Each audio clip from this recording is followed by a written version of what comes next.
어렸을 때 하얀 도화지 위에 그림을 그려본 적이 있을 것입니다. 대개는 연필로 스케치를 하고 그 위에 물감이나 크레파스로 색칠을 합니다. 이번에 창립 50주년 감사예배를 준비하면서 주일학교 어린이들이 성암교회를 그렸습니다. 앞으로 10년 후, 30년 후의 미래의 성암교회 모습을 그린 아이도 있습니다. 우리가 이처럼 도화지에 그림을 그릴 때 우리가 완벽하게 그리면 좋겠지만 특별한 은사가 아니면 연필로 그렸다가 다시 지우게 되고 지우개로 지우고 나서 또 수정하면서 그리게 됩니다. 그런데 밑그림을 대대적으로 고치려면 도화지 전체 그림을 지우고 다시 그려야 합니다. 그런데 지우개로 지우더라도 흔적이 남습니다. 깨끗하게 지워지면 좋겠지만 아무리 깨끗하게 지워도 연필 자국이 남습니다. 한번 그린 도화지는 원래 상태대로 하얗게 되돌리기가 어렵습니다. 흰 옷을 처음 입을 때는 기분이 상쾌하고 좋습니다. 하지만 흰 옷은 더럽혀지기 쉽습니다. 때가 타기 쉽습니다.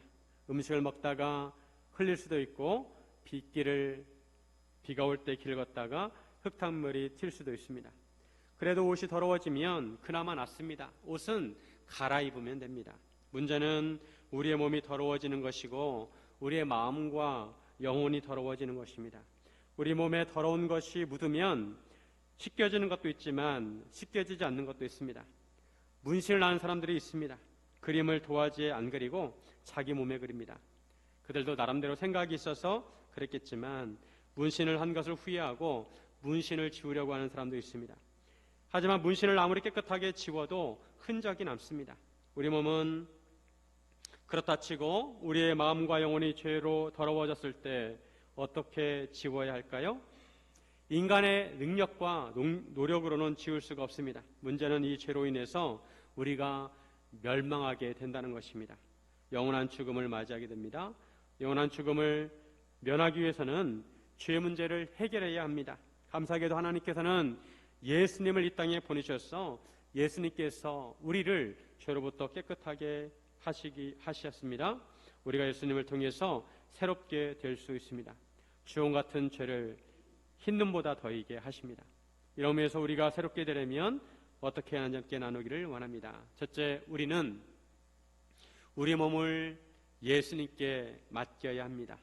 우리가 새로워지려면 우리 몸을 온전하게 예수님께 맡겨드려야 합니다. 우리 몸뿐만 아니라 우리의 모든 것을 예수님께 맡겨야 합니다. 그럴 때 예수님께서 우리를 새롭게 하십니다. 예수님께서 산상수훈을 마치시고 산에서 내려오셨습니다. 산 아래에서도 사람들은 예수님을 따라다녔습니다. 그때 한 나병 환자가 예수님께 나와 절을 합니다. 그런데 이것은 율법에 어긋나는 것이었습니다. 나병은 치명적인 피부병입니다. 고치기가 쉽지 않습니다. 그래서 하늘의 벌이라고 알려져 있습니다. 나병에 걸리게 되면 그 사람은 성읍 밖으로 쫓겨나게 됩니다. 가족들과 더 이상 함께 살 수가 없습니다. 나병이 전염될 수도 있고 나병에 걸린 것 자체가 부정하기에 다른 사람들을 부정하게 할 수 있기에 격리되어야 했습니다. 나병 환자는 부정한 존재이고 소외된 존재입니다. 빌어먹어야 하고 사람들로부터 환대받기보다는 비난받고 거리끼는 존재입니다. 나병 환자는 사람들이 가까이 올 때 나는 부정하다 소리를 외쳐야 했습니다. 그래야 사람들이 나병 환자를 알아보고 그를 피해갈 수 있었습니다. 그렇지 않으면 사람들이 나병 환자와 접촉을 할 수 있고 부정하게 되는 것입니다. 나병 환자가 걸어가는 방향으로 바람이 불면 90m 앞에서 소리를 질러야 하고 반대 방향으로 바람이 불면 45m 앞에서 소리를 질러야 합니다. 그만큼 나병 환자는 사람을 가까이 할 수도 없고 가까이 해서도 안 되었습니다. 그런데 오늘 본문에 한 나병 환자가 수많은 사람들을 뚫고 예수님 앞에 나와 엎드리며 절합니다. 나병 환자는 사람들을 피해 다녀야 합니다. 그런데 무리를 뚫고 예수님께 나왔습니다. 사람들은 나병 환자가 지나가는 것을 보면서 놀라서 뒤로 물러갔을 것입니다. 홍해가 갈라지듯이 사람들이 갈라졌을 것입니다. 나병 환자는 예수님께 절하며 간구했습니다. 2절에 보시면 한 나병 환자가 나와 절하며 이르되 주여 원하시면 저를 깨끗하게 하실 수 있나이다 하거늘. 나병 환자의 간구를 자세히 보면 주여 원하시면 저를 깨끗하게 하실 수 있나이다 라고 합니다. 우리는 보통 병이 있으면 기도할 때 주님 고쳐주세요, 주님 낫게 해주세요 라고 기도합니다. 그런데 나병 환자는 먼저 주여 원하시면 이라고 했습니다. 주여 원하시면. 나병 환자는 예수님께서 확실히 자기를 깨끗하게 하실 수 있다는 믿음이 있었습니다. 저를 깨끗하게 하실 수 있는 것을 믿습니다. 하지만 그를 깨끗하게 하실지 아니면 그대로 놔두실지는 예수님의 권한입니다. 나병 환자는 이런 예수님의 권한과 주권을 인정한 것입니다. 우리가 예수님을 향해서 무조건 우리 병을 고쳐주실 거라고 생각하는 것은 오산입니다. 우리의 병을 고쳐주실 수도 있고 고쳐주지 않으실 수도 있습니다. 그것은 주님의 권한입니다. 물론 주님은 선하시기에 우리의 기도를 들어주시지만 하나님의 뜻대로, 하나님의 주권대로 결정하십니다. 바울도 하나님께서 3번이나 육체의 가시가 떠나게 해달라고 간구했지만 하나님께서 그 기도를 들어주지 않으셨습니다. 내 은혜가 내게 족하도다 라고 하셨습니다. 하나님께서는 살리기도 하시고 죽이기도 하시고 고치기도 하시고 병들게도 하시고 높이기도 하시고 낮추기도 하시며 부하게도 하시고 가난하게도 하십니다. 모든 것이 하나님의 뜻이고 하나님의 주권이고 섭리입니다. 그래서 우리는 섣불리 생각해서는 안 됩니다. 하나님의 주권을 먼저 인정해야 합니다. 나병 환자도 자기는 깨끗해지는 것을 간절히 원했습니다. 하지만 그것은 예수님의 뜻이고 예수님의 권한이기에 그 모든 처분을 예수님께 맡겼습니다. 예수님께서 자신의 병을 고치실 수 있다는 걸 믿습니다. 그럼에도 모든 권한을 가지고 계신 예수님께 자신의 처분을 겸손하게 맡겨드렸습니다. 나병 환자 이런 태도는 예수님을 경외하는 태도에서 나오는 것입니다. 이런 태도는 우리가 예수님께 무엇을 요구하기 이전에 가장 기본적으로 가져야 하는 태도입니다. 자신을 낮추고 겸손하게 예수님께 나아가야 합니다. 그리고 예수님의 권한을 인정하고 예수님께서 어떤 결정을 내리시더라도 그것을 수긍하는 자세로 간구해야 합니다. 그런데 우리는 마치 우리가 예수님께 무엇을 맡겨놓은 것을 찾는 것처럼 기도합니다. 나의 당연한 권리를 찾아먹듯이 요구합니다. 하나님, 이거 해주세요, 저거 해주세요. 제가 원하는 대로 해주시지 않으시면 제가 삐질지도 몰라요. 제가 상처받을지도 모르니까 제발 제가 원하는 대로 해주세요 라고 요구합니다. 아주 뻔뻔하고 권리를 주장하는 것처럼 기도를 합니다. 사실 저도 그렇게 기도할 때가 많습니다. 하지만 우리는 나병 환자의 태도를 배워야 합니다. 그는 모든 것을 예수님께 맡겼습니다. 우리가 먼저 간구하기 전에 하나님의 주권을 인정하고 하나님께서 어떤 결정을 내리시더라도 그것을 겸허하게 받아들일 수 있는 낮은 자세로 기도해야 합니다. 우리가 원하는 대로 되지 않아도 그것이 하나님의 뜻이라면 겸허히 받아들일 줄 알아야 합니다. 사실 이런 태도를 갖기가 쉽지 않습니다. 이런 태도를 가지려면 심령이 가난해야 합니다. 우리는 모든 것을 예수님께 맡겨드려야 합니다.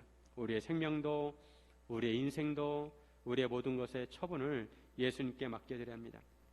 나병 환자가 이렇게 간구하였을 때 놀라운 일이 일어났습니다. 예수님께서 손을 내미셔서 나병 환자를 만지셨습니다. 이 또한 율법에 따르면 율법을 어긴 것처럼 보입니다. 나병 환자는 부정한 사람이라서 그를 만져서는 안 됩니다. 그런데 예수님께서 손으로 그를 만지셨습니다. 그러시면서 내가 원하노니 깨끗함을 받으라 라고 하십니다. 그러자 즉시 그의 나병이 깨끗하게 되었습니다.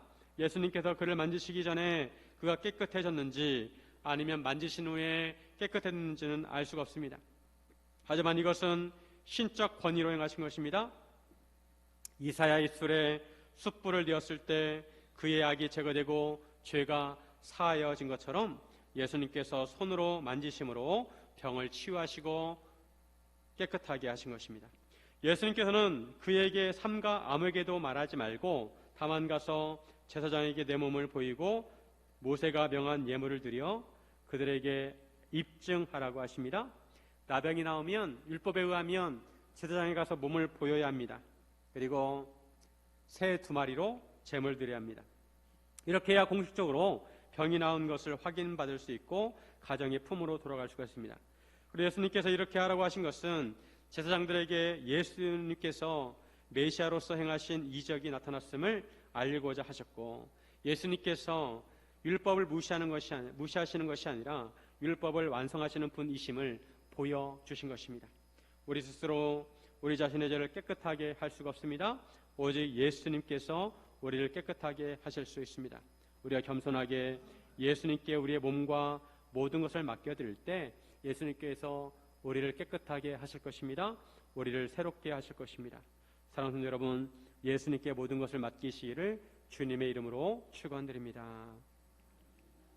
둘째, 우리는 예수님을 마음에 모셔야 합니다. 우리가 새로워지려면 예수님을 우리 마음 중심에 모셔야 합니다. 예수님께서 가버나움에 들어가셨습니다. 가버나움은 예수님의 사역 근거지였습니다.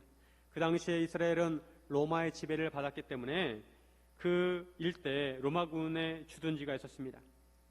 가버나움에 이방인들이 많았습니다. 그때 한 백부장이 나와서 예수님께 간구합니다. 자기 아인이 중풍병으로 집에 누워 몹시 괴로워요 한다는 것입니다. 그러자 예수님께서 내가 가서 고쳐주리라 라고 하십니다. 그러자 백부장이 이렇게 말했습니다. 8절에 보시면 같이 한번 읽습니다. 백부장이 대답하여 이르되 주여 내 집에 들어오심을 나는 감당하지 못하겠사오니 다만 말씀으로만 하옵소서. 그러면 내 하인이 낫겠사옵나이다. 백부장은 예수님께서 그의 집에 들어오심을 감당하지 못하겠다고 했습니다. 백부장이 예수님을 초대하라고 하지 않은 것이 아니라 오히려 예수님의 지극히 높으신 권위를 인정한 것입니다. 예수님처럼 높고 높으신 분을 누추한 자기 집으로 모실 수 없다는 것입니다. 그만큼 백부장은 예수님을 높이 여겼습니다. 그리고 백부장은 예수님께 다만 말씀으로만 해달라고 합니다. 그러면 자기 아인이 나을 것이라고 합니다. 예수님께서 직접 집으로 가지 않으시고 그저 말씀만 하셔도 자기 하인의 병이 나을 수 있다는 것입니다. 자기도 남의 수하에 있는 사람이고 자기 아래에도 군사가 있으니 이더러 가라고 하면 가고 저더러 오라고 하면 오고 내 종더러 이것을 하라고 하면 한다는 것입니다. 자기 명령에도 권위가 있다는 것입니다. 그래서 자기 명령대로 사람들이 움직이는데 예수님의 말씀은 자기의 말과 비교도 되지 않는다는 것입니다. 예수님께서 말씀하시면 당연히 그 말씀대로 이루어진다는 것입니다. 그래서 예수님께서 직접 자기 집에 방문하지 않으셔도 말씀만 하시면 자기 아인이 나을 수 있다는 것입니다. 예수님께서 백부장의 말을 들으시고 놀랍게 여기셨습니다. 그리고 예수님을 따르는 자들에게 내가 진실로 너희에게 이르노니 이스라엘 중에 아무에게서도 이만한 믿음을 보지 못했다고 하십니다. 사람들은 주로 어떤 일이 이루어질 때 어떤 행동이 수반되기를 바랍니다. 눈으로 무언가 보아야 일이 이루어진다고 생각합니다. 자기 눈에 보이지 않거나 아무런 움직임이 없으면 아무 일도 일어나지 않는다고 생각합니다.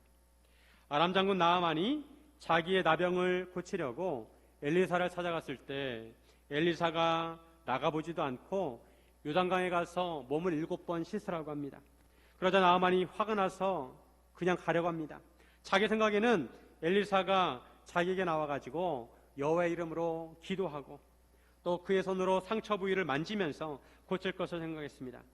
다메섹에도 좋은 강들이 많은데 요단강이 뭐라고 거기에서 몸을 씻으라고 하느냐고 했습니다. 그것도 그럴 것이 배가 아파서 의사를 찾아가면 의사가 배를 여기저기 만지면서 어디가 아프세요 진단하고 그렇게 약을 처방할 때 신뢰가 갑니다. 근데 단지 말로만 물어보고 들은 다음에 약을 처방하면 아무래도 신뢰가 떨어집니다. 하지만 이것은 선입관일 수 있습니다. 명의는 얼굴만 봐도 그리고 말만 들어도 알 수가 있습니다. 나아만이 돌아가려고 하자 그의 종들이 설득을 해서 더 큰 일을 시키더라도 행할 판인데 속는 셈치고 한번 해보자고 합니다. 그러나 놀랍게도 엘리사의 말대로 요단강물에 몸을 7번 씻었더니 아기 피부처럼 되었습니다. 백부장은 이런 나아만과 대조적입니다. 그냥 말씀만 해달라고 했습니다. 다른 것은 필요 없다고 했습니다.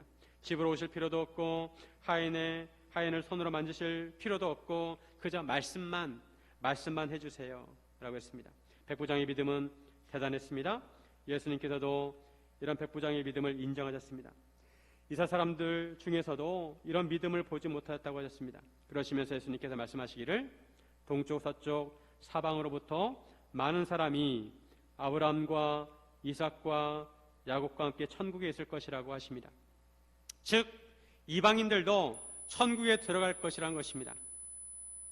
그 당시에 이스라엘 사람들은 이스라엘만 천국에 가고 이방인은 지옥에 갈 것이라고 생각했습니다. 그런데 예수님께서는 이방인이 천국에 가신다고 말씀하십니다. 그리고 그 나라의 본 자손들 즉 이스라엘 사람들은 바깥 어두운 데 쫓겨나 거기 울며 이를 갈게 될 것이라고 하십니다. 이스라엘 사람들 스스로 생각하기를 자기들은 아브라함의 자손이기 때문에 선택받은 사람들이고 당연히 천국에 갈 거라고 생각했습니다. 하지만 그렇게 생각하는 이스라엘 백성들은 천국에 들어가지 못하고 오히려 이방인들이 천국에 들어간다는 것입니다. 예수님께서 백부장에게 가라 내 믿음대로 될지어다 라고 하십니다. 그 즉시 하인의 병이 낫게 되었습니다. 백부장은 로마 군대 장교입니다. 그 당시 로마의 군단은 6,000명쯤 되었는데 100명씩 60개 부대로 구성이 되었습니다. 각 부대마다 백부장이 인솔을 했습니다. 백부장은 이방인입니다. 그런데도 백부장은 이스라엘 사람들보다 예수님을 더 신뢰하고 온전히 믿었습니다. 예수님 말씀이 그대로 이루어질 것을 믿었습니다. 예수님께서는 이런 백부장의 믿음을 보시고 그의 한인을 고쳐주십니다. 예수님은 말씀으로도 다 고치실 수 있습니다. 가지 않아도. 근데 사람들을 위해서 직접 찾아가 주셔서 그를 어루만져주고 고쳐주시는 것입니다. 백부장의 믿음대로 그의 집에 직접 가시지 않고 말씀만 하셨는데도 그 하인이 낫게 되었습니다. 예수님께서 백부장의 믿음대로 능력을 보여주셨습니다. 믿음대로 될지어다 라고 하셨습니다. 이 백부장은 예수님을 높였습니다. 높으신 예수님의 권위를 인정하였습니다. 그래서 그처럼 높으신 분을 도저히 자기 집에 모실 수 없었습니다. 하지만 이 백부장은 예수님을 자기 마음에 모셨습니다. 예수님이 너무 존귀한 분이라서 집에는 모시지 못하지만 자기 마음에 예수님을 모셨습니다. 예수님을 주님으로 마음에 모시고 예수 말씀을 온전히 믿었습니다. 그렇게 하였을 때 예수 말씀의 능력이 나타났고 그의 하인이 고침을 받게 되고 새로워지게 되었습니다. 예수님의 말씀은 군인의 명령보다 더 권세가 있으시고 명의의 말보다 더 권세가 있고 능력이 있습니다. 예수님께서 산상수훈을 말씀하셨을 때 사람들은 예수님의 가르침에 놀라워했습니다. 7장 29절에 보면 이는 그 가르치시는 것이 권위 있는 자와 같고 그들의 서기관들과 같지 아니함이더라. 서기관들은 말씀을 가르칠 때 권위 있는 랍비나 학자들의 말을 인용하면서 가르쳤습니다. 누가 이런 말을 했는데 그 권위 있는 사람에 따르면 이 말씀은 이렇게 봐야 합니다. 오늘도 그렇습니다. 하지만 예수님은 그런 자들의 말을 인용하실 필요가 없으십니다. 예수님은 자신이 말씀이십니다. 예수 말씀은 이 세상의 모든 말보다 권위 있고 능력이 있습니다. 그래서 우리는 예수님을 우리 마음의 중심에 모실 때 우리가 새로워질 수 있는 것입니다. 어떤 사람들은 예수님을 집에는 모시는데 자기 마음에는 모시지 않는 사람들이 있습니다. 집에 모시지 않더라도 예수님을 우리 마음에 모셔야 되는데 집에는 모시는데 마음에는 모시지 않아요. 우리가 새로워지려면 우리 마음에 예수님을 온전히 모셔야 합니다. 예수님을 온전히 믿고 예수님 말씀대로 이루어질 것을 믿어야 합니다. 사랑하는 성도 여러분, 예수님을 마음에 모시기를 주님의 이름으로 축원드립니다. 셋째, 우리는 예수님을 따라야 합니다. 우리가 새롭게 되려면 예수님을 따라야 합니다. 예수님께서 바라보시는 곳을 우리도 바라보고 예수님께서 가시는 곳에 우리도 가고 예수님께서 하시는 것을 우리도 해야 합니다. 예수님의 성품을 우리도 닮아가고 예수님께서 사시는 것처럼 우리도 살아야 합니다. 우리가 예수님을 따라야 새로워질 수가 있습니다. 예수님께서 가버나움에 있는 베드로의 집에 들어가셨습니다. 베드로는 원래 베세다 출신입니다. 그런데 이런 베드로가 가버나움에도 집이 있었습니다. 베드로의 집에 그의 장모가 있었는데 열병으로 누워 있었습니다. 예수님께서 베드로의 장모의 손을 만지시자 그 즉시 열병이 떠나갔습니다. 얼마나 병이 빨리 나는지 그 즉시 여인이 일어나서 예수님께 수정을 들었습니다. 감기가 걸려도 나으려면 시간이 좀 걸립니다. 약을 먹으면 일주일, 안 먹으면 7일. 그 정도 시간이 걸리는데 예수님께서 베드로의 장모의 손을 만지자마자 그 즉시 열병이 낫게 되었습니다. 베드로의 장모는 병이 치유되는 것을 피부로 느끼게 되었습니다. 예수님을 통해서 그녀의 몸이 새롭게 되었고 새로운 체험을 하게 되었습니다. 베드로의 장모가 예수님의 섬김을 받은 것처럼 그녀도 예수님을 섬겼습니다. 우리도 예수님으로부터 은혜를 받았다면 우리도 가만히 있으면 안 되고 예수님을 섬겨야 합니다.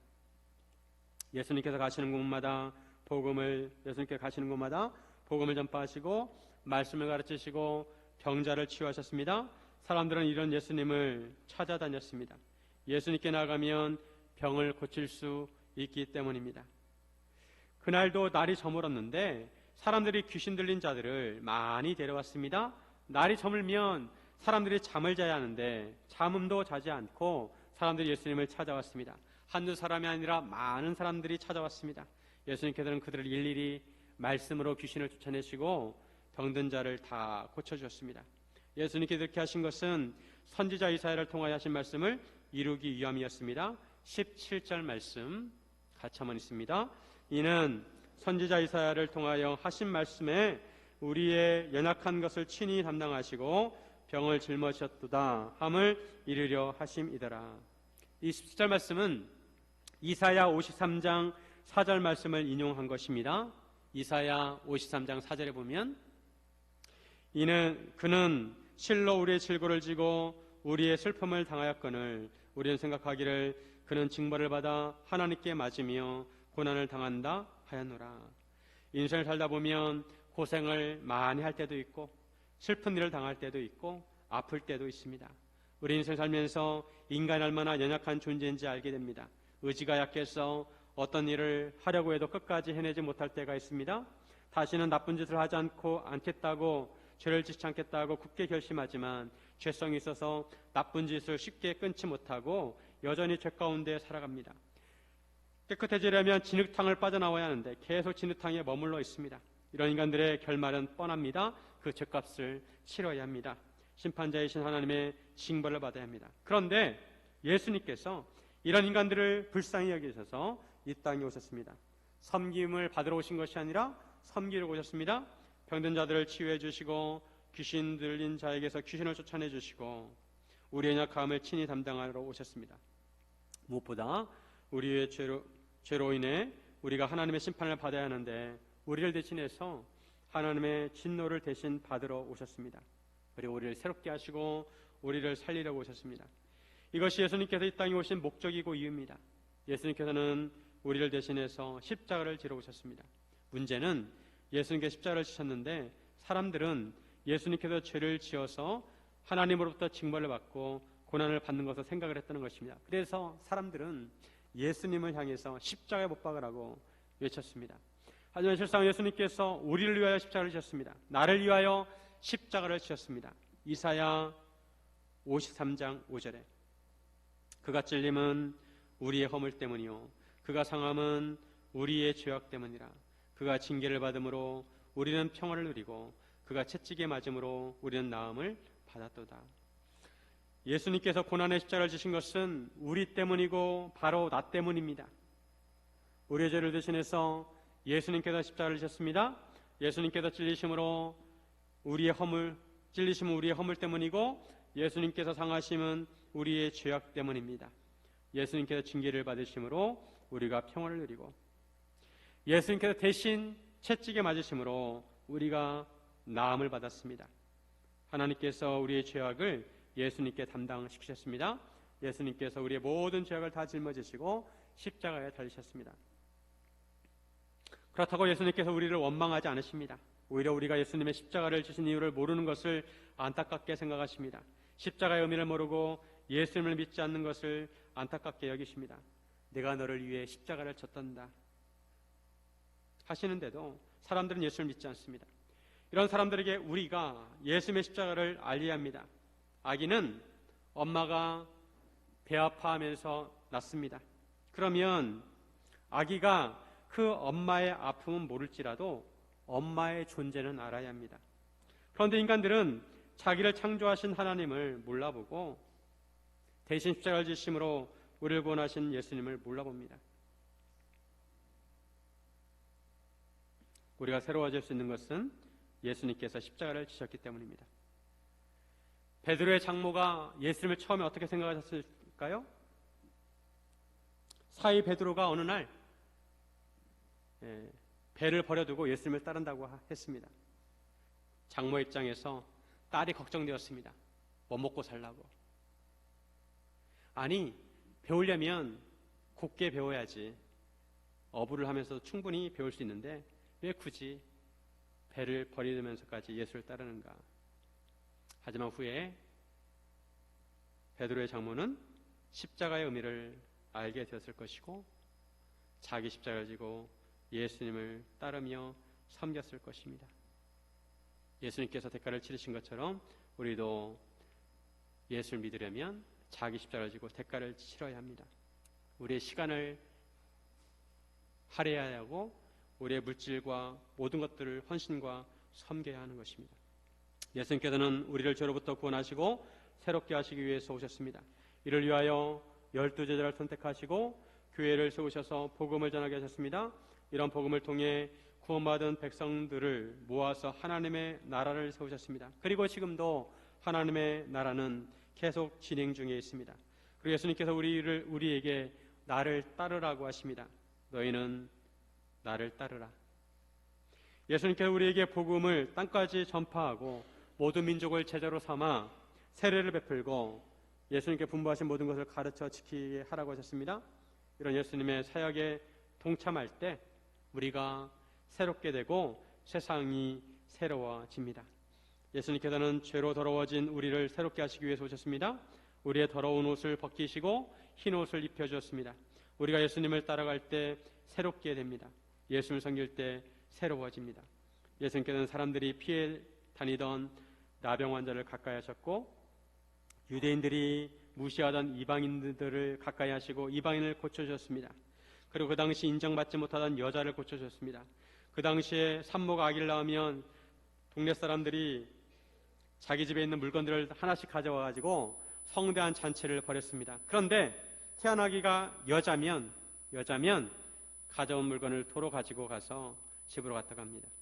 그 당시 여자는 증인으로도 인정받지 못했습니다. 여자의 존재는 어디 감히 여자가 이렇게 말하던 시대에 예수님께서는 여자들을 인정하셨습니다. 예수님께서는 소외받던 병든 자, 연약한 자, 이방인 여자들을 가까이 하셨고 그들을 깨끗하게 하셨고 고쳐주셨고 새롭게 하셨습니다. 그리고 그 예수님이 우리를 찾아오셨습니다. 우리 몸은 상처투성이이고 여전히 우리는 죄된 생각을 하고 있고 우리의 마음에 탐욕과 정욕으로 가득 차 있습니다. 예수님께서는 이런 우리를 깨끗하게 하시고 새롭게 하기를 원하십니다. 오늘은 성찬식을 합니다. 우리가 성찬식을 하는 이유는 예수님께서 나를 기념하라고 하셨기 때문입니다. 예수님께서 십자가를 지시기 전에 제자들에게 떡을 떼시면서 이것은 나의 몸이라고 하셨고 포도주를 나누어 주시면서 이것은 나의 피라고 하셨습니다. 우리를 죄로부터 구원하시기 위해서 예수님의 몸은 찢기셔야 했고 십자가에서 피를 흘리셔야 했습니다. 우리가 떡과 포도주를 먹고 마시면서 이런 예수님의 십자가를 기념해야 합니다. 나의 죄를 대신하여 주신 예수님의 십자가를 기억하고 그 은혜를 잊지 말아야 합니다.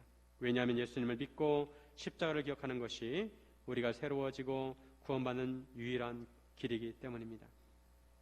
예수님의 십자가의 보혈을 통해 새로워진 사람은 그 몸과 마음과 영혼이 새롭게 되어서 이제 예수님처럼 사랑하고 용서하고 예수님처럼 섬기는 삶을 살아야 합니다. 혹시 미워하는 사람이 있습니까? 용서하시기를 바랍니다. 새로운 마음을 가지고 예수님의 마음으로 사랑하시기 바랍니다. 새로운 삶을 사시길 바랍니다. 사랑하는 성도 여러분, 예수님을 온전히 믿고 새로워지시기를 주님의 이름으로 축원드립니다.